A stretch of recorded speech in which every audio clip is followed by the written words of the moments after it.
Boa tarde, pessoal. Sou o Fernando Artigas e hoje estou aqui com vocês para falar um pouco sobre metodologia e framework de projetos para a vida pessoal e profissional. Então, vamos iniciar por que usar o conceito de projeto na minha vida. Se a gente pensar um pouco de quais são as metas das companhias, a gente pode ver que basicamente são essas três. Todas as empresas procuram ter um resultado financeiro, ter um crescimento sustentável e ser inovadoras. E a forma que elas utilizam para alcançar esses objetivos, basicamente, são essas três ferramentas. A gente tem um ROI, que é um retorno sobre o investimento, a gente tem uns planos para que permita que a empresa seja sustentável, e finalmente a gente executa mudanças ou se adapta a mudanças para a empresa ser inovadora. Da mesma forma, na sua vida pessoal, talvez o resultado financeiro a gente possa mudar para um resultado não tangível. Às vezes você quer ter uma melhor qualidade de vida, às vezes você quer ter mais tempo para sua família. Então a gente pode trocar esse objetivo aqui por ser um resultado intangível, mas um resultado que gere valor. Tá? E pensando nessa estrutura de processo, onde a gente tem um resultado que a gente deseja, uma saída que a gente deseja atingir, a gente tem as ferramentas que a gente falou, a gente também tem as entradas do processo. Nessas entradas, a gente pensa primeiro na questão do resultado, tangível ou não, o ponto de investimento. Então, nós vamos investir em ações, em um produto, em um serviço, para gerar lucro ou uma melhoria. E a forma de fazer isso, né, e o que a gente tem que ter em mente é que a gente tem que garantir o sucesso desse investimento. E basicamente, garantir o sucesso desse investimento envolve algumas restrições. Né? Então, quando você faz investimentos, você pensa na questão de tempo, na questão de orçamento ou de budget que você tem e nos recursos que você vai utilizar nesse investimento para gerar o lucro. Na questão de crescimento, a gente tem como entrada que você tem uma visão e uma estratégia. Ou seja, de uma ideia, de um business case, você faz a viabilidade desse teu projeto, dessa tua visão, dessa sua estratégia, e você também tem uma ideia do resultado que você quer ter. Sim? E para transformar essa visão e estratégia num crescimento sustentável, a gente planeja, executa, monitora o investimento e o crescimento. Então, nesse ponto, passa a questão de plano de projeto, ou seja, aqui é bem importante a gente ter um plano para aquele projeto que a gente quer realizar. E o último ponto é em relação às mudanças, né? Você ser inovador. Então, mudança, ou você pode ser um agente de mudança, ou você pode se adaptar a uma mudança. Então, as mudanças e desafios são constantes. Então, você precisa tomar decisão sempre em relação a uma mudança, né? E a mudança pode ser positiva ou negativa. Quando ela é negativa, normalmente isso gera riscos e é importante você ter uma gestão de risco boa, ou seja, você saber mapear o risco, você saber qualificar o risco, quantificar o risco e ter um plano de resposta para aquele risco ou para aquela mudança. Eu queria deixar com vocês aqui uma mensagem de Deming. Ele é um consultor americano que teve no Japão logo após a Segunda Guerra. E o que ele gostaria, o que ele estudou e o que ele procurou entender era como que o Japão, num período muito curto de tempo, logo após a guerra, conseguiu se recuperar, conseguiu se reerguer, e hoje é uma das maiores economias que a gente tem no mundo. Então, basicamente, o que ele entendeu da cultura do japonês? Né? A cultura japonesa, primeiro, ela entendia o que ela precisava fazer. Então, como ela entendia o que ela precisava fazer, ela definia isso. No momento que ela define o que eles queriam fazer ou queriam agir, ele achava uma forma de poder medir isso. E no momento que ele tem uma forma de medir, ele consegue gerenciar. E a partir dessas três ações, eles conseguiam ter sucesso e melhoria para recuperar o país e para melhorar as coisas logo após a guerra. Então a frase basicamente é: não se define o que não se entende, não se mede o que não se define, não se gerencia o que não se mede. Então não há sucesso e melhoria no que não se gerencia. Então por isso que o conceito de projeto, e agora nós vamos falar um pouco sobre a gestão de projetos, é importante para o seu sucesso e para a melhoria. Então, como uma executiva pode beneficiar-se da gestão de projetos? Primeiro, vamos analisar o porquê, né? Basicamente, o porquê da gestão de projeto é muito simples.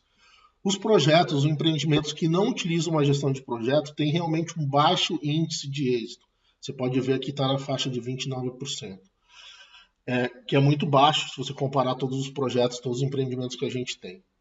Além disso, quando não se faz uma gestão adequada, uma gestão de projetos, 52% dos projetos e empreendimentos conseguem chegar ao fim, mas eles pecam em algum ponto, seja no custo, acima do que foi planejado de custo, ou de tempo, o prazo extrapola, ou escopo, ou seja, se faz mais ou se faz menos do que aquilo que foi comprometido, ou com a qualidade. Então, projetos sem gestão acabam pecando em uma dessas restrições. E o ponto mais crítico aqui, se você não usa gestão de projeto, você tem quase 20% de chance do seu projeto não ter êxito nenhum. Ou seja, o seu projeto não ser concluído porque acabou o dinheiro ou o tempo já não é mais importante, ou seja, não faz muito sentido, ou o escopo já não é razoável. Então vamos analisar um pouco dos fatores de sucesso. A gente falou que aqui o que a gente considera com êxito, né? Fazendo uma pesquisa sobre os clientes dos projetos, basicamente a gente pode ver que, em média, 20% das respostas estão relacionadas aos pontos, aos requisitos básicos do projeto. Então, você pode ver aqui que 20% é a satisfação das partes interessadas, ou seja, você entregou um produto para o cliente, ele está satisfeito em todos os aspectos. 20% acha importante que seja entregue no prazo, então se entregar no prazo para ele, não importa muito o custo, o escopo ou a qualidade, para ele é um item razoável para ser considerado como sucesso. Outros 18% fala sobre o orçamento, ou seja, se um projeto estiver dentro do custo e do preço que ele foi orçado, é considerado sucesso. 17% fala das metas estabelecidas, que está muito relacionado ao escopo, ou seja, aquilo que você se comprometeu a entregar e você realmente está entregando. E 15% fala de qualidade. 9% fala sobre o ROI, né? O ROI também está associado ao orçamento, porque se você está dentro do orçamento, quer dizer que todo projeto tem que ter um ROI. Então, se a gente ficar dentro do orçamento, a gente vai ter esse retorno sobre investimento. Então, você pode ver que, como fator de sucesso, não basta você atingir uma dimensão ou outra do projeto, você tem que atingir realmente todas. Falando um pouco sobre quais são os fatores técnicos que realmente impactam na questão do sucesso, né? E por que a gente precisa da gestão de projetos. Primeiro, a falta de planejamento. Muitas pessoas começam um empreendimento, começam a agir sobre alguma coisa e não fazem um planejamento correto. Aqui eu pus duas palavrinhas bem chaves. O primeiro, o caminho crítico, e depois é a linha base. Basicamente, o que é isso? Quando você tem um escopo, você tem uma meta, você pega esse escopo, você quebra ela em submetas, ou seja, entregáveis. São itens que é possível você entregar e você medir se foi feito com sucesso ou não, tá? Vamos dar um exemplo da construção de uma casa, né? Você tem que fazer a fundação, depois você tem que fazer a estrutura, depois você tem que fazer a parte elétrica ou a parte hidráulica e depois fazer o acabamento da casa. Isso seriam como se fossem submetas de um projeto maior que é a construção da casa. O ponto é que existe depois que você define essas submetas, você vai dividir essas submetas em atividades. Atividades que sejam possível programar e fazer estimativa de custo, de tempo e de recursos que serão necessários para fazer aquelas atividades. Após isso, você vai fazer o sequenciamento das atividades, né, baseado no que depende do que, para você ter um plano, né, um cronograma das atividades que precisam ser realizadas. O caminho crítico basicamente é o quê? O caminho crítico é, nessa sequência de atividades, quais são as atividades que impactam o resultado final. Então, por exemplo, voltando no exemplo da casa, a parte elétrica e a parte hidráulica, ela pode ser feita em paralelo. A gente pode paralelizar esses dois entregáveis. Mas, por exemplo, se você não acabar a parte elétrica e não acabar a parte hidráulica, não é possível fazer o acabamento da casa. Então, a parte hidráulica e a parte elétrica fazem parte do caminho crítico. Por quê? Porque impacta a próxima atividade e impacta o resultado final do teu projeto.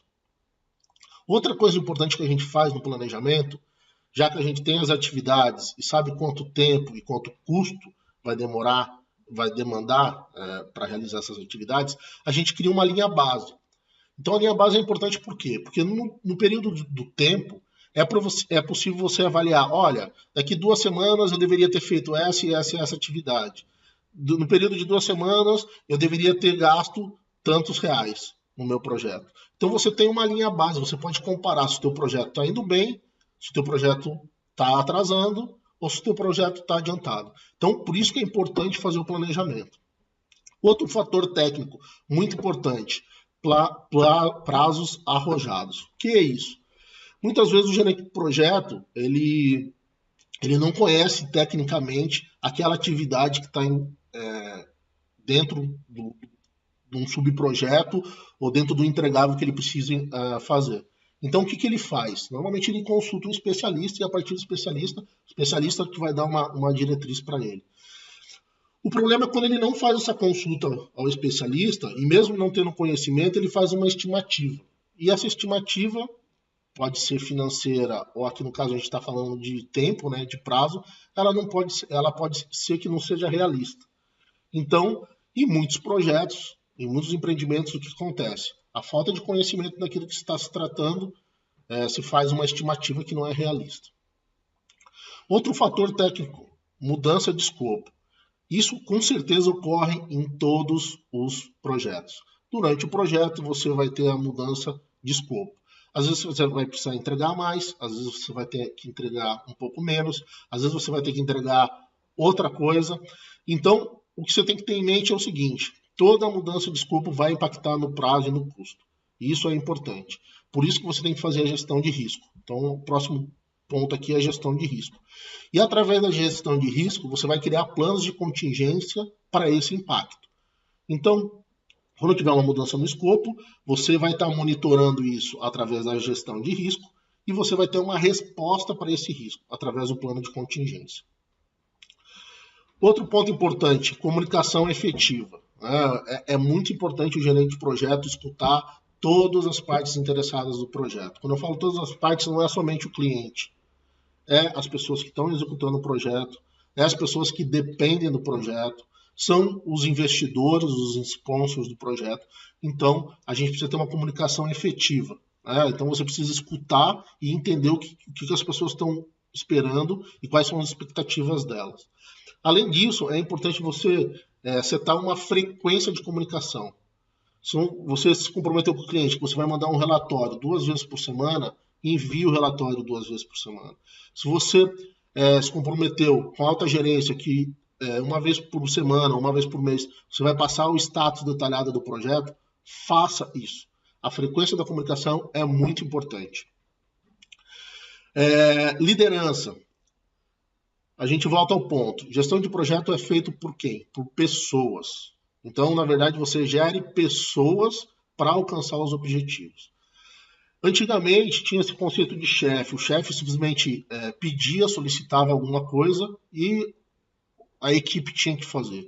Hoje já não é muito assim. Hoje você não basta você pedir e solicitar. Muitas vezes você tem que saber fazer, explicar como fazer, orientar como fazer e também motivar os funcionários, sim, a sua equipe. Antigamente o chefe não estava muito preocupado, ele demandava alguma coisa, pedia alguma coisa e tinha que ser feito. Ele não se preocupava muito com a motivação e se o funcionário sabia fazer ou não a atividade. Então aqui entra outro tema, a questão de distribuição de tarefas. A má atribuição de tarefas aos recursos é outro ponto muito crítico. Né? Então aqui, recurso que não está muito motivado, que não está comprometido, recurso que tem uma deficiência técnica de executar aquela tarefa. Então, a gestão de projeto te permite fazer essa análise da sua equipe e saber distribuir as tarefas da forma adequada. O último ponto aqui dos fatores técnicos, que é muito importante, são os erros. Normalmente a gente não dá a devida importância aos erros da equipe. Quando os erros da equipe não impactam nas coisas essenciais do projeto, como prazo, orçamento e qualidade, a gente não dá muita atenção aos erros. Mas é importante a gente ter uma ferramenta dentro da gestão de projeto, que são as lições aprendidas, onde é possível mapear as coisas que foram bem no projeto e as coisas que não foram bem. E aí é o momento de você registrar esse erro, criar planos de treinamento, tentar criar algum processo para que o erro não se repita nos próximos projetos. Então, o erro é fundamental ser mapeado e ser analisado e investigar a causa raiz e criar um plano de melhoria. E, finalmente, as barreiras. Quais são as barreiras que impactam o sucesso dos projetos, né? Foi feita uma pesquisa e 58% diz que o que impacta são os modelos mentais e a atitude. Então, modelos mentais, olha, eu não sei fazer, olha, eu tenho dificuldade de fazer, eu não consigo fazer, são modelos mentais muito complicados, que precisam ser mudados. Se você tem uma equipe que tem esse modelo mental negativista ou que não é empoderado o suficiente para fazer as coisas, tem que encontrar uma forma de mudar esse modelo mental. Atitude, a procrastinação, né? Então, às vezes, você ou algum pessoa da sua equipe precisa fazer algo, precisa fazer uma tarefa e vai procrastinando ou seja, é necessário fazer uma mudança de atitude. As pessoas têm que ter um compromisso e as pessoas têm que ter atitude de ação. Realmente fazer aquilo que elas puseram como meta e que elas desejam fazer. 29% da pesquisa aqui das pessoas diz que é por causa da cultura corporativa e 13% da falta de aprovação da alta gerência. Nesses dois pontos, o que eu sempre comento a empresa ela está fazendo investimento financeiro para obter um lucro. Da mesma forma que você na sua vida pessoal vai fazer isso e às vezes você tem um sponsor que vai poder, que está financiando isso para você. O importante é o seguinte, a cultura corporativa de hoje em dia e a aprovação da alta gerência está muito relacionada às opções que você leva a elas. Então, chegar para a empresa ou chegar para a alta gerência com um problema sem uma solução ou um par de soluções que você pode analisar junto e decidir junto com eles qual é a diretriz ou como que deve seguir, realmente você não vai ter sucesso. Você tem que levar essas opções para que o sponsor ou até o próprio cliente trabalhe junto com você para descobrir uma solução. E não chegar lá, olha, eu tenho esse problema, o que eu faço? Isso realmente não vai te ajudar e vai ser um grande problema durante o projeto. Então, o que acontece? Na década de 70, as pessoas que faziam essa gestão dos investimentos, essa gestão dos projetos, se juntaram numa associação que chama Project Management Institute, e a partir daí eles criaram um livro que chama Body of Knowledge. O que tem nesse livro? Basicamente são as melhores práticas. Então, eles juntaram todos os gestores de investimentos e gestores de projetos e conversaram com eles e mapearam, basicamente, quais são os processos que eles utilizavam, quais são as ferramentas, quais são as técnicas que eles utilizavam para tratar todos esses problemas. E a partir dessas técnicas, esse grupo de pessoas dentro do PMI e organizou isso dentro de um livro, né, que chama PMBOK, onde esse livro descreve justamente isso, quais foram as técnicas, quais são as ferramentas que foram aplicadas em vários lugares do mundo e que funcionaram, e que ajudaram os gestores a alcançar o sucesso nos projetos. Tá? Esse livro de conhecimento, na verdade, ele é atualizado de tempos em tempos. Então, recentemente, agora, nós estamos na 6ª edição, né? E a cada 2, 3 anos as pessoas mandam as suas experiências e as suas opiniões para o PMI, o PMI compila isso e vai atualizando dependendo da necessidade ou dependendo dos novos desafios que existem no mercado. Né? Mas basicamente como o PMBOK funciona? O PMBOK primeiro ele divide o projeto em fases, então ele define que um projeto precisa ter um início, precisa ter uma fase de planejamento, vai ter uma fase de execução, precisa ter uma fase de supervisionar e controlar aquilo que está sendo executado e, finalmente, você encerrar o projeto. Né? Além de dividir o projeto em fases, o PMI dividiu o conhecimento, né, desse PMBOK em 10 áreas de conhecimento e, a partir dessas 10 áreas de conhecimento, eles criaram 49 processos. Né? Então, a gente tem, por exemplo, a integração, que vai ser uma área de conhecimento que vai juntar a gestão e o plano de todos os requisitos, né? Disso que eles mediram como sucesso. Ou seja, vai fazer a integração do plano de escopo, de como você vai entregar aquilo que você se comprometeu, vai fazer a integração do plano de tempo, então o cronograma vai fazer parte da integração. O teu budget, né, o teu planejamento de custo vai estar dentro da integração, planejamento de qualidade, recursos humanos, comunicação, risco, aquisições e partes interessadas. E por que a gente tem uma área de conhecimento integral? Porque um projeto é algo integral, né? Você está trabalhando com todas essas restrições, com todos esses requisitos. Então, por exemplo, quando você tem uma mudança, você utiliza a área de conhecimento integração para avaliar essa mudança ou no escopo, no tempo, no custo, na qualidade, nos recursos humanos, se vai ser necessário contratar mais gente para atender aquela demanda, tipo de comunicação, risco, se você vai precisar comprar alguma coisa. Então, a integração faz justamente isso, avalia todos esses requisitos e todos os planos do projeto. Então, vamos pensar aqui como que a gente pode utilizar o PMBOK para fazer a gestão de projeto. Então, acho que um exemplo da construção de uma casa é bem didático. Eu acho que todo mundo consegue, de alguma forma, entender o que a gente deve fazer.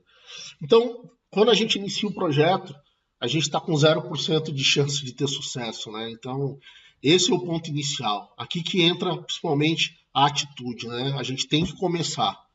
A atitude é somente o início do caminho. Você decide, a partir de uma visão estratégica, você decide o que você vai fazer, né?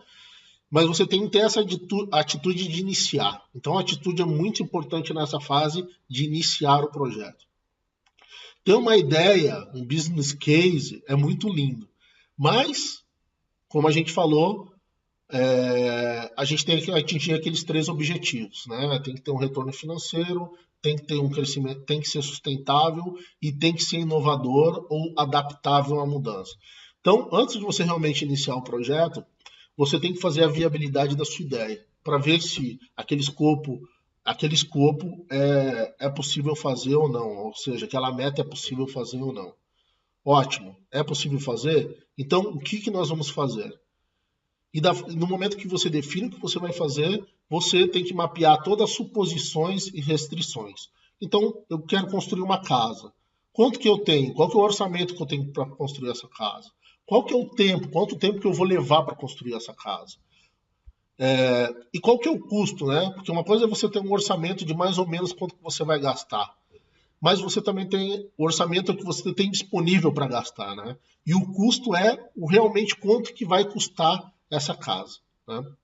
Então você tem que mapear essas restrições ou suposições. Imagina que você vai comprar uma casa e que você já tem o terreno.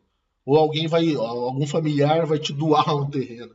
Então, essa é uma suposição. Olha, eu não vou precisar gastar com um terreno porque eu já tenho a suposição que eu já tenho o terreno. Então, suposições e restrições são mapeadas nessa fase do projeto. Além disso, você tem que avaliar mais 2 pontos: o risco e as partes interessadas. Você tem um risco. Pode ser que aquela suposição que você teve de ter o terreno, no final você não vai ter. Então, você tem que saber se você tem um orçamento necessário de caso o terreno não esteja disponível, você não vai conseguir fazer o seu projeto, porque você não vai ter dinheiro para fazer. Ou se você vai construir a casa, por exemplo, num mês que chove muito. Então, é difícil trabalhar ou fazer uma construção durante meses que tem muita chuva. Então, você tem que considerar isso como um risco e, a partir disso, definir. Agora você está só idealizando, né? Então, o teu risco é uma análise bem ampla dos riscos, você ainda não está executando para poder mapeá-los, mas você já tem que ter algum plano de contingência para as coisas, para as mudanças e os problemas que possam surgir.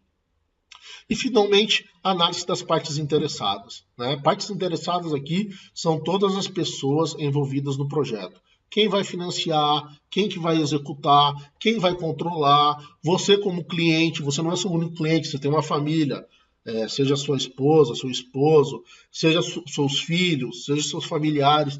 Então você tem que escutar e entender as partes interessadas e quais são as expectativas delas. O próximo passo na gestão de projeto é iniciar o planejamento. Então, o planejamento, sempre eu gosto de dividir em 2 fases, né? A primeira fase é fazer o planejamento das restrições. Então, eu tenho um escopo, né? A gente falou o que a gente vai fazer, qual que é o escopo. Então, basicamente, nessa primeira fase de planejamento, o que a gente faz? A gente divide o escopo em pacotes de trabalho, entregáveis ou subescopos, né? Então, preciso construir a casa. Eu vou fazer, o que eu vou entregar primeiro? O que eu preciso entregar primeiro? Por exemplo, a fundação da casa. Depois eu tenho que construir as paredes. Eu preciso fazer a estrutura da casa. Depois eu preciso fazer a parte elétrica. Depois eu preciso fazer a parte hidráulica. E, finalmente, eu preciso fazer o acabamento da casa. Então, eu divido isso em pacotes de trabalhos, ou nesses grandes grupos de entregáveis. Após isso, eu vou pegar cada pacote de trabalho desse e vou definir as atividades que são necessárias para que seja entregue esse pacote de trabalho, esse entregável. Então, e essas atividades é importante que seja definida de uma forma onde o trabalho possa ser planejado e estimado. Por quê? Porque é a forma que você vai definir quanto tempo vai levar, quantas pessoas necessárias são necessárias para fazer e quanto custo vai levar cada uma dessas atividades. Né? Então, é importante quando você estiver fazendo essa divisão dos pacotes de trabalho, dos entregáveis em atividades, que você tenha em mente que qual que é o nível de detalhamento da atividade. É o nível suficiente onde você possa estimar tempo, pessoas e custo. Ótimo, já defini as atividades necessárias para entregar os pacotes de trabalho. O próximo passo é fazer a sequência das atividades. Né? Então aqui entra o conceito de caminho crítico. Como eu falei, sequenciar e ordenar as atividades. Então, eu não consigo construir a casa se eu não tiver feito a fundação primeiro. Eu não consigo fazer o acabamento se eu não tiver terminado a parte elétrica e a parte hidráulica. Então você vai sequenciar essas atividades e a partir disso você vai definir o caminho crítico, ou seja, quais são as atividades que impactam na entrega final do teu projeto. Então essa é a ideia de caminho crítico. Você definiu o tempo e a quantidade de pessoas. Então, agora você pode definir o custo, porque o custo também envolve não somente a atividade em si de tempo de pessoas, mas pode envolver, por exemplo, uma aquisição. Você tem que fazer a compra por exemplo, da parte dos cabos elétricos ou dos canos que você vai usar no projeto hidráulico. Então você faz uma estimativa de custo, tá? Finalmente, você vai ter o plano de projeto, ou seja, você vai ter um cronograma, vai saber mais ou menos o custo que você vai gastar, vai saber o nível, vai saber o que você vai entregar, vai saber o nível de qualidade que você espera, e a partir do plano de projeto que envolve todas essas restrições, você vai ter uma linha base. Então, com a linha base, você consegue medir se o teu projeto está indo bem ou se o teu projeto está indo mal. A próxima fase de planejamento,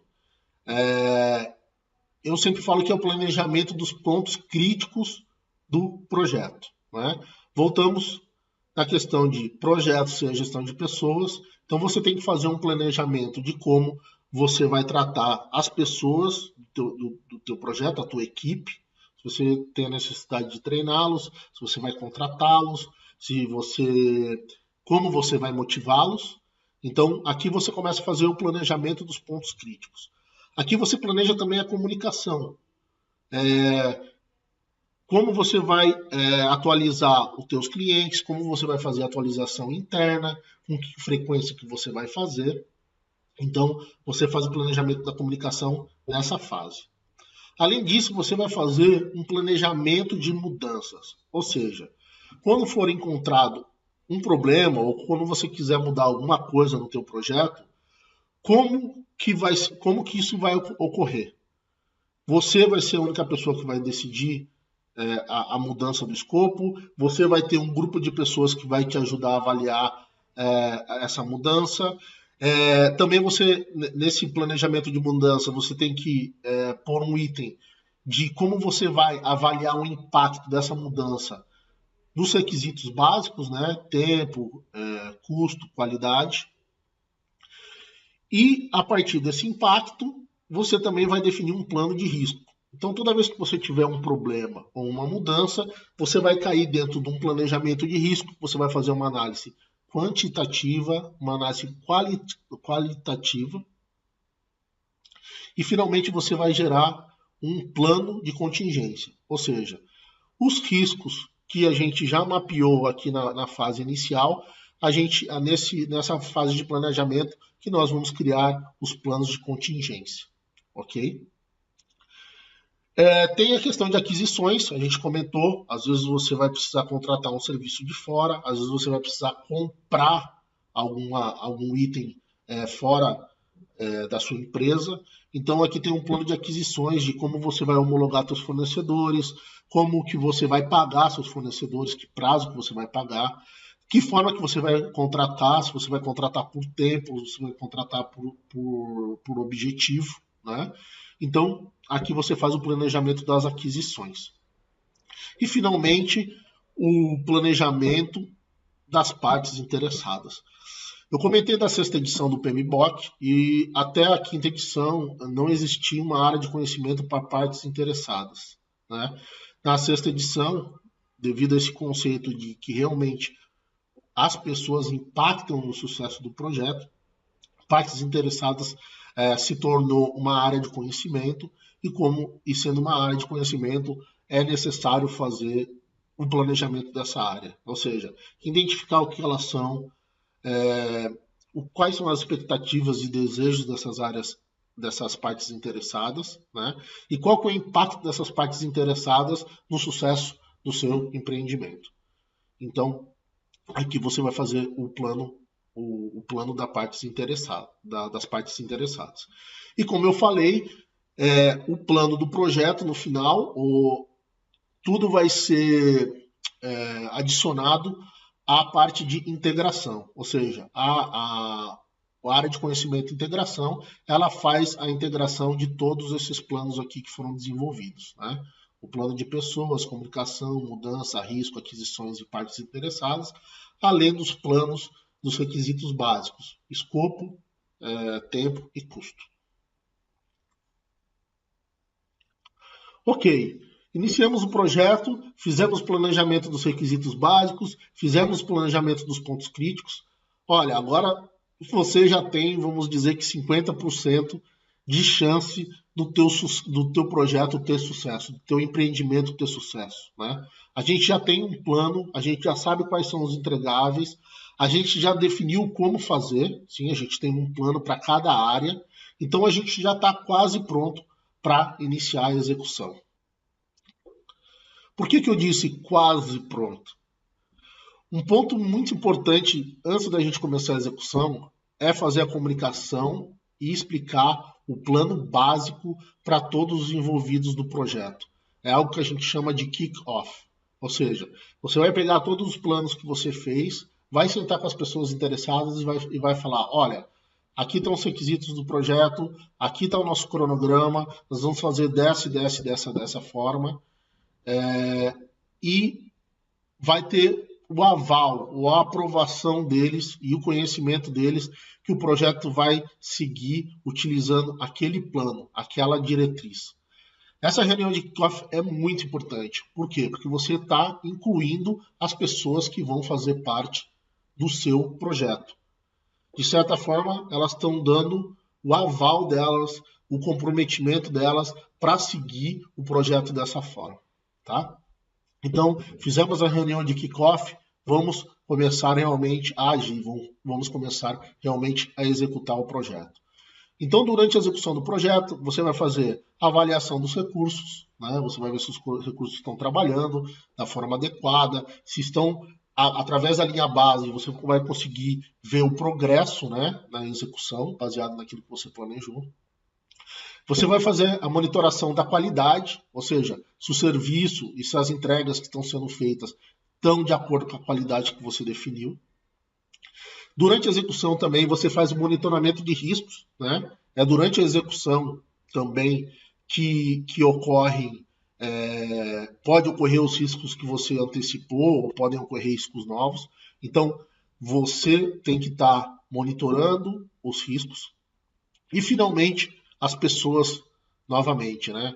Você tem que estar atento à motivação, ao comprometimento da sua equipe, ou da sua equipe, ou das pessoas que trabalham com você.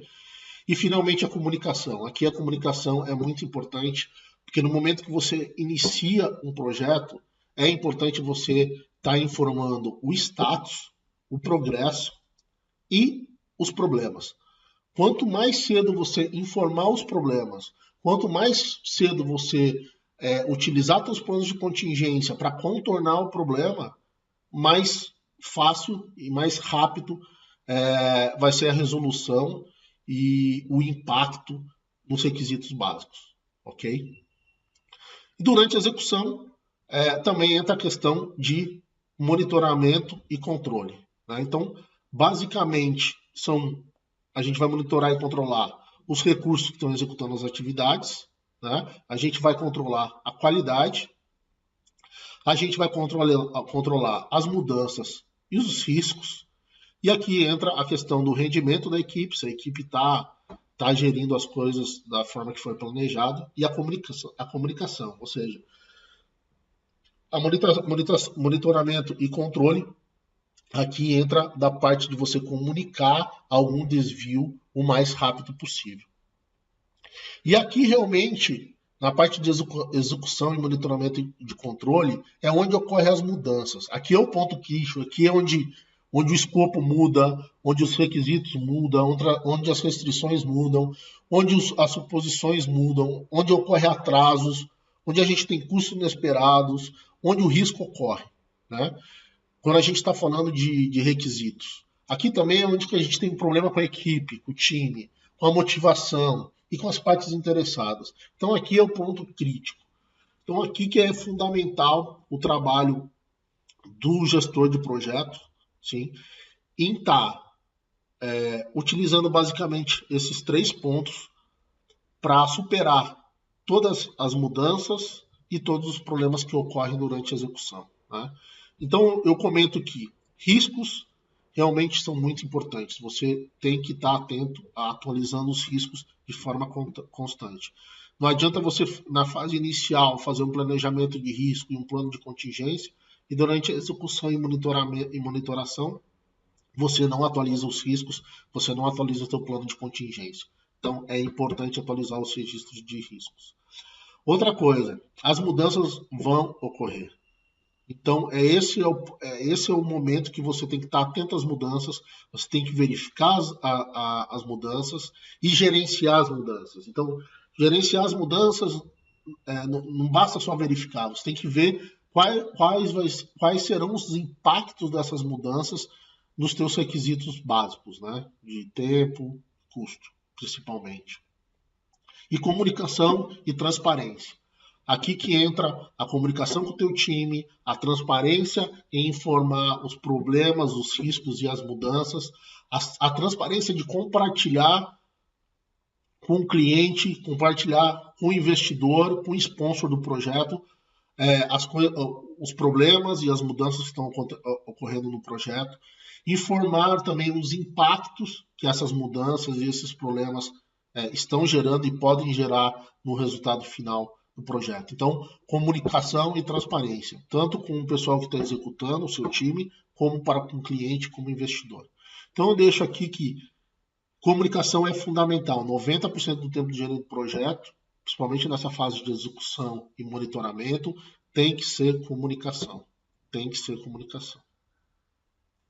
A gente fez o planejamento, a gente seguiu com a execução e com o monitoramento. Então você já está numa fase muito boa. Vamos dizer aqui que agora você já tem 70% de chance de atingir um sucesso no teu empreendimento, no seu projeto. Tá? A gente já passou pela parte crítica, que realmente era finalizar o projeto, né?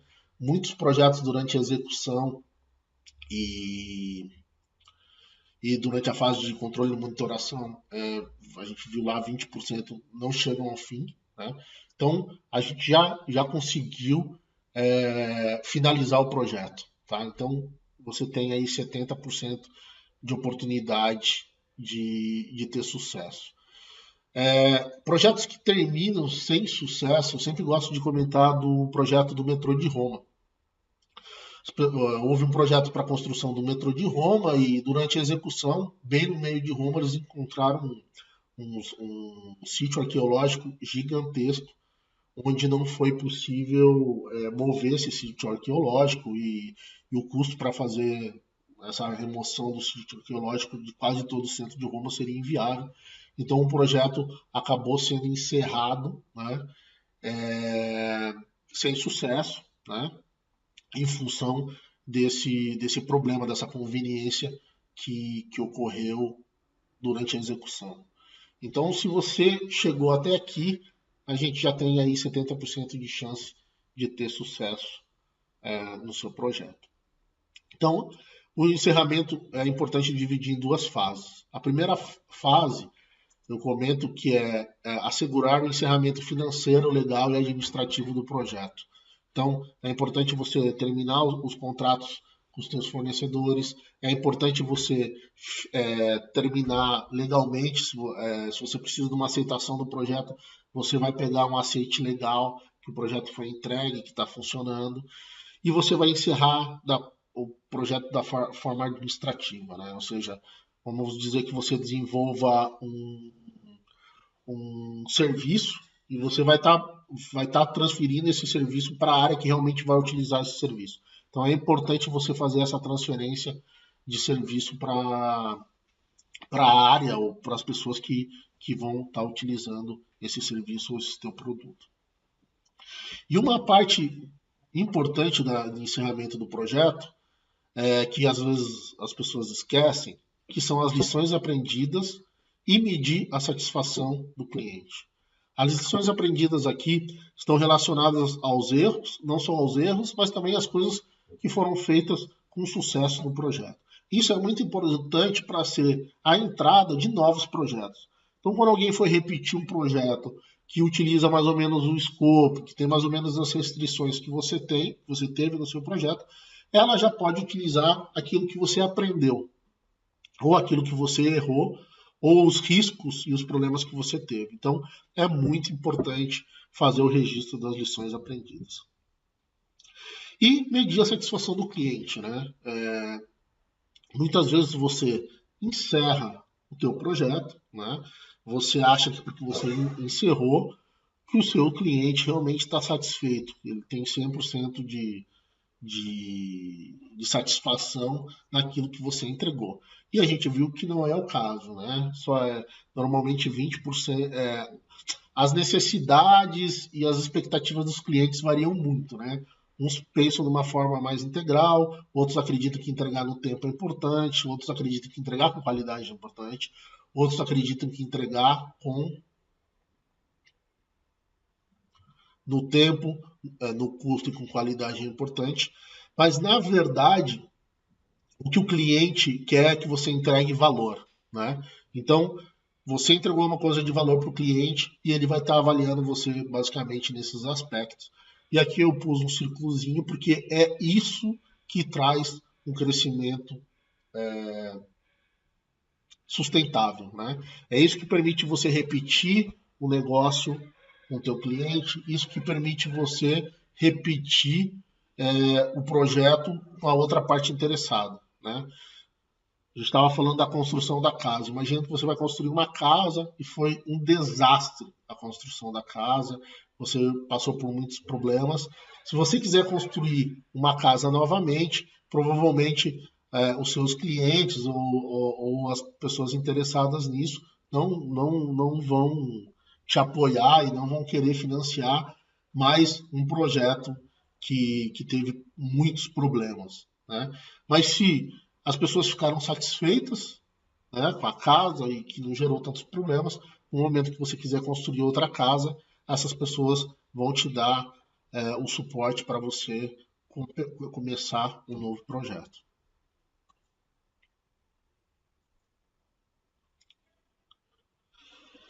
Mas a construção da casa é algo muito, e até o próprio PMBOK, é algo muito estático, né? Se você pensa, a gente não faz uma gestão de risco, a gente não se adapta muito bem à mudança, né? E hoje a gente vive um mundo VUCA, né? Então, o que é o mundo VUCA, né? Nas décadas passadas, tudo era mais fácil, era mais simples, tudo era menos frenético. Até na própria construção da casa, você não tinha muita opção para mudar, né? Mas hoje em dia, não. Hoje em dia, a gente vive tantas mudanças, né? Que, na verdade, muitos estudiosos aí dizem que não é uma era de mudanças, mas sim uma mudança de era, né? Então, a gente teve aí a era industrial, e o que o pessoal, a última era foi a era industrial, e hoje o pessoal diz que a gente está mudando de era, né? Então, muitos chamam de era do conhecimento, era da associação, uma era exponencial, a quarta revolução industrial, né? Então, hoje o mundo, a gente fala muito VUCA porque basicamente o mundo hoje está cheio desses quatro adjetivos, né? Dessas quatro características. Hoje o mundo está muito volátil, né? As mudanças na tecnologia, na sociedade, nos valores, é muito rápida, é muito mais dinâmico e as mudanças são muito grandes e simultâneas. Antigamente, a tecnologia, os valores demoravam muitos anos para mudar. Hoje não. Hoje, em questões de meses, em questões de quartas ou questões de ano, essa mudança ocorre de uma forma rápida e muito grande. Então a volatilidade está muito alta hoje no mundo. Então, quando a gente pensa em gestão de projetos, a gente tem que começar a pensar numa forma de gerir projetos que suportem uma maior adaptação às mudanças. Sim? Além disso, o mundo está muito incerto. A gente vive num mundo de incerteza. Devido a esse ambiente volátil de muita mudança, não temos como prever o futuro com o passado. Valores mudam e surgem novos valores. Antigamente, quando você ia analisar um risco, ou quando você ia analisar alguma previsão de futuro, o que você fazia? Você dava uma olhada em alguém que já fez alguma coisa parecida no passado, você analisava um pouco o passado e dessa forma você tinha mais ou menos uma ideia de o que ia acontecer no futuro, né? Mas como o mundo está mudando com muita frequência, essa análise do passado para prever o futuro, ela já não se torna muito boa, né? Muito precisa.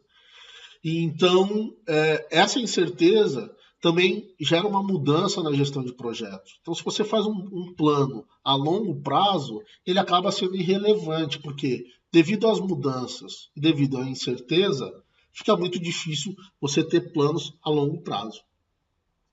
Outra coisa, a complexidade. Hoje o mundo é muito mais complexo do que era no passado. Então, antigamente as coisas eram mais correlacionadas, né? Hoje você já não tem essa correlação entre os acontecimentos. Essa sensação de caos, que as coisas já não estão mais conectadas ou que as coisas são muito mais complexas. Sim? Essa sensação faz que a gente que demande de processos que diminuam a complexidade da gestão. Então, se é complexo hoje trabalhar com tecnologia, liderar as pessoas,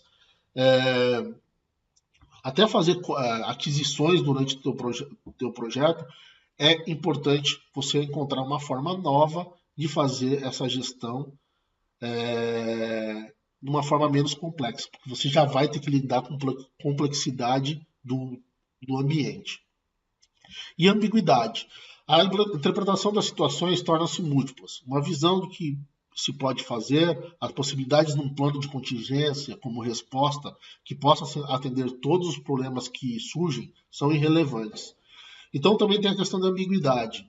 Antigamente você fazia um plano de contingência e você sabia mais ou menos como você ia reagir àquela situação.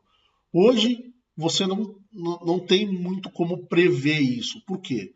As coisas mudam, é incerto e é complexo. Então, a previsibilidade dos riscos é muito difícil você atender através de um plano de contingência. Então, você precisa de uma forma de gerir os projetos e ter uma maior gestão dos riscos. Então, o que acontece? Nós vamos falar um pouco sobre essa nova forma de fazer as coisas, o Manifesto Ágil. Então, baseado no PDCA, no processo PDCA, que é Plan, Do, Check e Act, que é do Deming, a primeira pessoa que a gente falou no começo da apresentação, eles pegaram esse conceito de processo, o Ken Schreiber e o Jeff Sutherland, e criaram, na década de 80, algo que eles chamaram de Manifesto Ágil. Né? O Manifesto Ágil é um marco da criação de uma maneira nova de desenvolver produtos, serviços e gerenciar projetos. Uma forma nova que a gente foca mais no resultado e na qualidade. Então, o Manifesto Ágil ele está baseado no conceito que mudança não é ruim. Mudança não é ruim se você trata o seu projeto e essa mudança com transparência, inspeção e adaptação. Então, o conceito de ágil está baseado nesses 3 pilares. Você ser transparente, você fazer inspeção constante para identificar os desvios e se adaptar rápido a essas mudanças. Outro conceito do manifesto dos métodos ágeis é o empirismo. Então, o que é o empirismo? O empirismo vem do que o conhecimento ele se adquire via experiência. Então, em vez de você planejar as coisas muito no futuro, você faz um planejamento inicial, e ao momento que você vai executando, você vai aprendendo, e ao mesmo tempo que você vai aprendendo, você vai melhorando o seu plano. As decisões, elas são baseadas no que você conhece, não é mais no que você estima, não é mais naquilo que você prevê. Então, você toma a decisão baseada no que você está executando hoje. E uma técnica ágil, um framework ágil que a gente vai falar aqui é o Scrum. Né? Então, o Scrum é uma forma de gerenciar projetos que emprega um enfoque interativo e incremental para melhorar a previsibilidade e o controle de riscos. Ou seja, o Scrum ele o foco do Scrum basicamente são esses três. Ele foca nos indivíduos e nas interações para fazer o planejamento, para realizar, para checar e para agir. O Scrum foca num software funcionando, mas na verdade aqui é no entregável funcionando. E ele foca na colaboração com o cliente, que comparado com o ideal do PMBOK, basicamente eles se diferem nisso. O Scrum está baseado em indivíduos e interações. O PMI ele foca mais nos processos e nas ferramentas que você tem que utilizar. O Scrum foca mais na entrega do subescopo ou daquilo que você está desenvolvendo. O PMI, pelo contrário, o PMBOK, pelo outro lado, foca numa documentação mais completa. Tá? Além disso, o Scrum foca bastante na colaboração com o cliente. Agora, no PMBOK, toda vez que a gente tem uma mudança de escopo, ou a gente tem uma mudança, a gente foca na negociação de contratos. Então, vamos falar um pouco sobre o Scrum, os eventos do Scrum. Então, a ideia do Scrum é dividir seus objetivos e priorizar os seus objetivos em sprints. Ou seja, no período de um mês, você tem que criar um produto ou um entregável que atenda os requisitos de pronto, que é basicamente os requisitos de qualidade que você quer entregar esse objetivo. E dentro do sprint, basicamente, você vai fazer essas 4 atividades. Você vai fazer o sprint planning, que durante o período de 8 horas aí para um sprint mais ou menos de um mês, você vai definir qual o trabalho que vai ser realizado no sprint. Você vai criar o backlog do sprint, que vão ser quais são as atividades que precisam ser feitas durante esse sprint.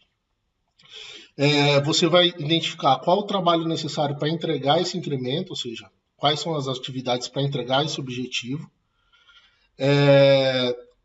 Quando o trabalho vai ser definido como pronto, ou seja, quando ele vai estar pronto para ser entregue, ou seja, é no sprint planning que você vai definir o objetivo e a meta do sprint. Após o sprint planning, começa a execução do sprint, diariamente você vai fazer algo que a gente chama de daily scrum. Você vai fazer uma reunião de 15 minutos, onde você vai sincronizar essas atividades e criar um plano para as próximas 24 horas. Então, o time do Scrum, as pessoas que trabalham nesse projeto, todos os dias, durante esse time box de 15 minutos, vai responder essas 3 perguntas. O que foi feito ontem, o que será feito hoje e quais são os impedimentos que estão no caminho das atividades que ele está executando. Após o Daily Scrum, quando você finalizou o seu produto, o teu serviço, o teu objetivo, você vai fazer um Sprint Review. Nesse Sprint Review, que é executado no final de cada sprint, você vai demonstrar o objetivo ou você vai avaliar o objetivo que você alcançou durante aquele sprint. E finalmente a gente tem a reunião de retrospectiva, que dura mais ou menos 3 horas, e ocorre logo em seguida do Sprint Review. E a grande ideia da retrospectiva do sprint é as lições aprendidas. Então você vai inspecionar como o último sprint foi, não relativo às pessoas, mas sim aos processos e ferramentas utilizadas durante o sprint. A ideia é criar um plano de melhoria para que se aplique para o próximo sprint. Então, basicamente, esses são os eventos e qual é a sequência de um projeto que utiliza como gestão o framework Scrum. E como usar o Scrum? O grande foco do Scrum é trabalhar em ação, né? Então, você monitorar o planejamento e a execução das ações que são necessárias para você alcançar seu objetivo. Então, você sempre vai priorizar e vai fazer um monitoramento, e o monitoramento aqui é feito de forma diária. Então, o que eu sempre recomendo? Para você definir teus objetivos do sprint, você sempre utiliza uma técnica que chama SMART. Essa técnica SMART significa o quê? Uma meta, um objetivo que você define para o seu projeto, ele tem que ser claro e específico. Não pode ser um desejo. Então você tem que ter a certeza do que você vai fazer, quem estará envolvido naquela atividade e onde será feito. O M vem de mensurável. Então, o objetivo que você está desenvolvendo, ele tem que ser medido em números. Então, como alcançar aquela meta em questão de tempo e de custo. E quando saber quando essa meta foi alcançada ou não. Então, você tem que ter uma forma de medir se a meta está sendo executada da forma correta e qual vai ser o sucesso, né? Se ela terminou da forma que você planejou. O R, o A é de achievable, de realizável. Essa tua meta ela tem que ser compatível com a realidade e com os recursos que você tem. Não crie metas que não possam ser cumpridas. Não estabeleça metas fáceis também. Elas devem ser desafiantes para você poder progredir e você poder gerar valor. A meta também tem que ser algo relevante. Ela tem que estar alinhada com o propósito, com a visão e com a visão que você tem. Tem que ser uma meta que faz diferença, que realmente gere valor. Conectadas com o objetivo e com a prioridade. Então, ela tem que ser relevante. E, finalmente, tem que ser temporal. Da mesma forma que o PMBOK fala que o projeto tem que ter começo, meio e fim, aqui, todos os objetivos que você define no Scrum, ele tem que ter um prazo definido para ser concluídos. Metas sem prazos não é uma meta. Prazos abertos também não são priorizados. Então, utilize essa técnica de SMART para definir seus objetivos. Outro ponto muito importante do Scrum, o Daily Scrum. É importante que você faça todas as manhãs, antes de iniciar as atividades do dia a dia, você faça essas 3 perguntas. O que foi feito ontem, o que será feito hoje e quais são os impedimentos que estão no caminho. O Daily Scrum é muito importante para você monitorar o progresso, você monitorar, fazer o planejamento das próximas 24 horas, ou seja, do que você vai fazer para atingir o objetivo que você tem em mente, e principalmente quais são os impeditivos, ou seja, você faz uma gestão de risco diariamente. Tá? Então você sempre está monitorando aquilo que está impactando ou alguma mudança que está impactando você de executar a atividade que foi planejada. Então o Daily Scrum é uma ferramenta muito boa do Scrum que deve ser usada. E finalmente o Kanban. Né? O Kanban basicamente é um quadro que faz um monitoramento do progresso das atividades. Então no Kanban você vai pôr uma coluna que são as atividades que você tem a fazer, você vai pôr numa coluna as atividades que você está fazendo e finalmente as atividades que você terminou. Tá? Uma forma legal de motivar o time, até mesmo você fazer automotivação, é você deixar esse Kanban num lugar visível. Então, tanto você como a equipe sabe aquilo que precisa ser feito, aquilo que as pessoas estão trabalhando e aquilo que já foi concluído. Então, é uma forma interessante de você motivar e fazer um monitoramento do progresso de todas as atividades. Vou deixar e compartilhar um pouco da experiência que eu tenho aí nesses anos trabalhando com projetos, algumas coisas, as lições aprendidas e alguns insights que eu tive aí ao longo do tempo. Vou começar falando sobre as pessoas, né? A gente comentou algumas vezes que os projetos, na verdade, são uma gestão de pessoas que tem o intuito de entregar um valor, né? Então, as pessoas são peça fundamental na gestão de projetos, né? Então, por parte das pessoas, você tem que fazer uma comunicação efetiva, a gente já falou isso. Utilize 90% do seu tempo para fazer a parte de comunicação. É importante você liderar e treinar a sua equipe. Ser um chefe, apenas ordenar e esperar que as coisas aconteçam é muito difícil. Você realmente tem que liderar e treinar a sua equipe para que ela saiba executar e que ela esteja motivada para executar. Então, uma atitude otimista e positiva é muito importante quando a gente fala de pessoas. Tá? Desenvolva soft skills de apresentação, de escuta. Isso é muito importante para as pessoas e você entender por que você está fazendo aquilo, por que você definiu aquilo e qual que é o objetivo daquilo. Trabalhar de forma colaborativa em equipe é muito importante. E além disso, você tem que ter inteligência emocional. E de alguma forma educar o time a ter inteligência emocional também. É muito complicado você perder a paciência ou o teu time não ter um controle emocional e reclamar de tudo e ter barreiras de não sei, não faço, ter problemas de motivação. Então, é uma coisa que você tem que focar. Inteligência emocional para você e desenvolver isso no seu time. Atitude. Atitude é o segundo tema muito importante. Para mim, é como se fosse a chave para ter as coisas de um projeto ou de um objetivo, ou de uma meta realmente acontecerem.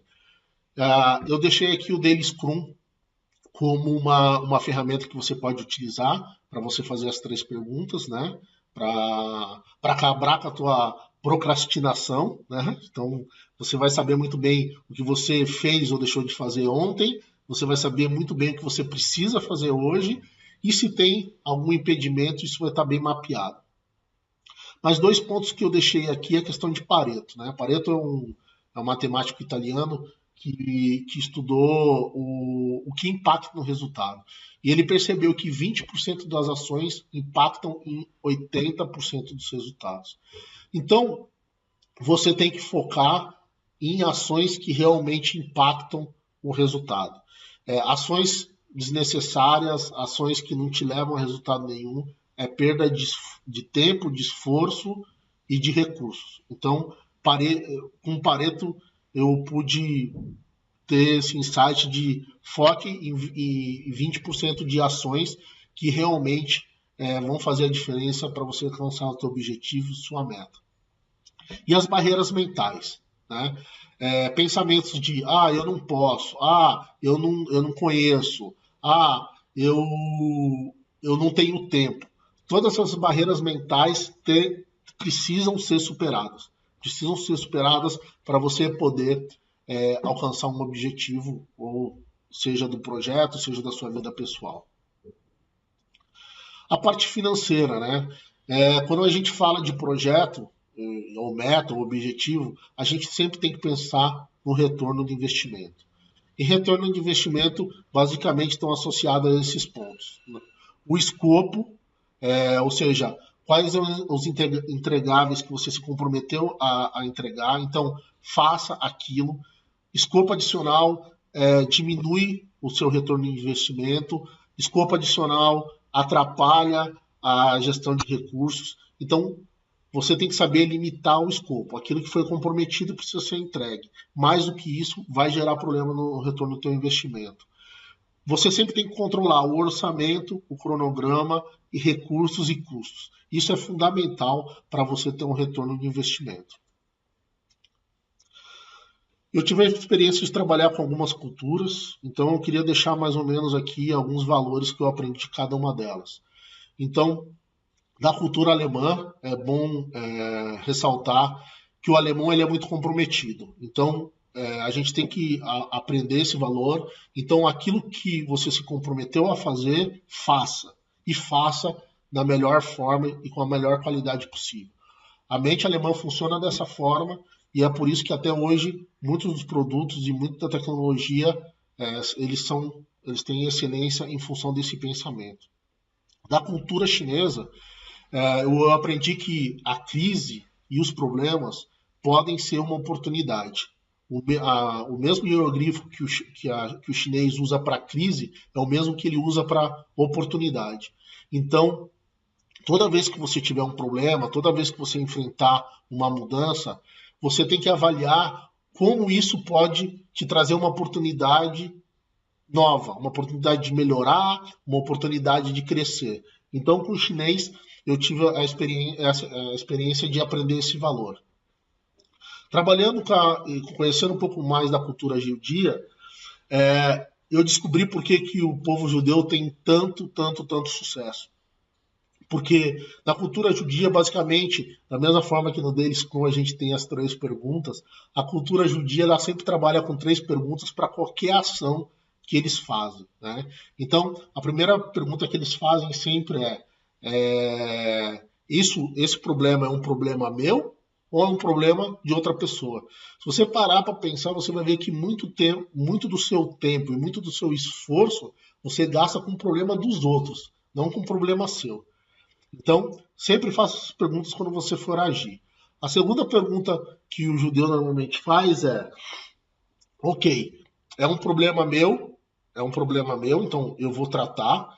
E qual vai ser o benefício que eu vou ter se eu tratar esse problema? Então, essa é uma pergunta muito importante, porque você pensa, tudo bem, é um problema meu, mas assim, é um problema que eu preciso resolver agora. Com essa pergunta você consegue priorizar as suas ações. Então você consegue descobrir que o problema é seu, priorizar as suas ações e finalmente a terceira pergunta que eles fazem é como eu posso potencializar, como eu posso aumentar o ganho quando eu resolver esse problema ou tomar essa ação. Então, a terceira pergunta é uma pergunta que fala de eficiência, assim, o desempenho. Como eu posso resolver o problema de uma forma que vai me gerar mais valor? E se você pensar, se você fazer essas três perguntas, a gente voltando um pouco no Pareto, você tem uma grande chance de cair nos 20% de ação que realmente vão impactar em 80% do teu resultado. Então, essas perguntas que o judeu faz durante as suas ações acabam levando-os a cair dentro dos 20% de ações que geram 80% do resultado. Então, vamos utilizar essa técnica e você vai ver que realmente tem um impacto muito grande no resultado.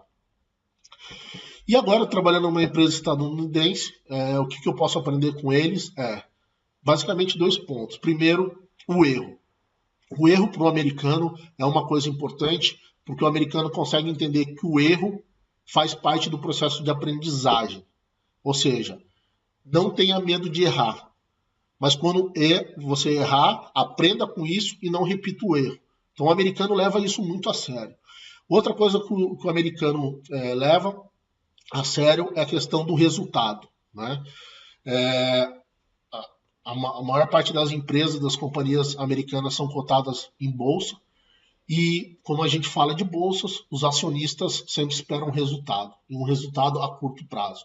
Então, o americano tem uma cultura de avaliar o resultado a cada 3 meses. Então, eles não esperam 1, 2 anos para ver o resultado de alguma ação que eles estão tomando hoje. Não, a cada 3 meses é feita uma avaliação se eles estão indo na rota certa, se as metas estão sendo cumpridas. E isso é muito bom, porque a cada 3 meses você consegue verificar se você está desviando do teu planejamento ou não. Então é importante levar esse conhecimento para a sua vida profissional e pessoal. E finalmente, a cultura da ética. Né?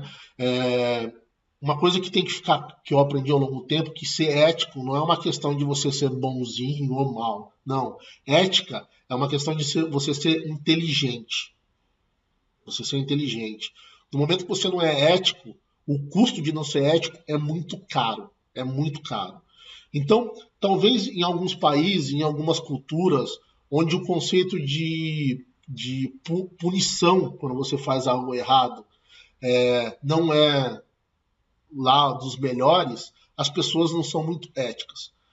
Mas em culturas, em países onde a punição por um erro, por um desvio é muito grande e é custosa, a ética prevalece. Por quê? Porque a pessoa ela tem a inteligência suficiente de pensar, olha, se eu fizer alguma coisa errada, eu vou ser punido e ser punido vai ser muito mais caro do que eu agir da forma correta. Então, e outra perspectiva também é a questão de fornecedores. Né?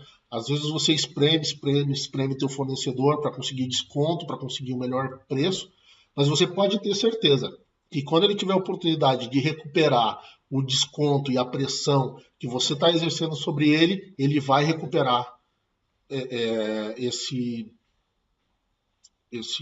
essa pressão ou essa vantagem que você conseguiu sobre ele. Falando sobre comunicação. voltando, comunicação é primordial. Ela tem que ser previsível e consistente. Então você tem que sempre gerar relatórios de status e progressos. Outra coisa importante, notícias, você tem que comentar as notícias positivas e negativas. A gente tem muitos casos que as notícias negativas são negligenciadas e depois lá para frente a gente vai ter um problema muito mais grave.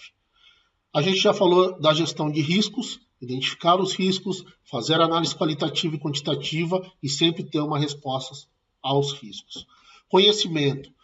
A gente já falou de algumas ferramentas, do PMBOK, do Agile, mas a ideia é usar essas ferramentas adaptando a sua realidade. Então eu sempre falo, planeje com minuciosidade e priorize aquilo que é importante. Tá? Uma ferramenta muito boa é o SMART. Eu sempre recomendo que vocês usem para definir os objetivos de vocês.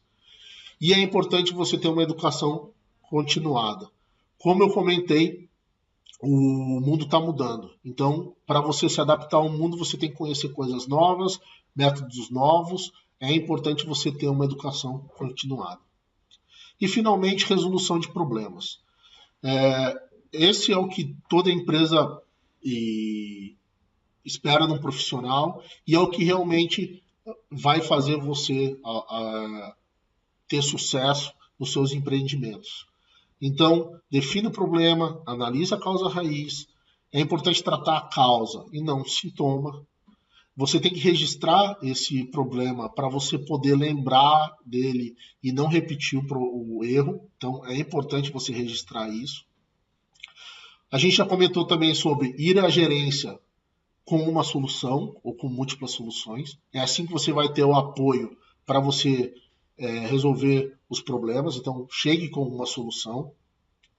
Em relação a problemas aqui também, eu gostaria de deixar um pensamento sobre antifragilidade, né? Muito se fala de você ser resiliente, né? Você passar pela dificuldade, você aguentar o problema ou aguentar a situação, mas na verdade no mundo de hoje não basta só ser resiliente, a gente tem que ser antifrágil. E antifrágil é um conceito de um filósofo libanês, o Nassim Taleb, e o conceito é que você tem que passar pelas dificuldades, pelos problemas e potencializar as oportunidades com isso. Ou seja, em vez de você passar pelo problema e superá-los, você tem que encontrar oportunidades para você alavancar o sucesso, alavancar o seu retorno financeiro. Então, fica a dica aí na Cintaleb antifragilidade.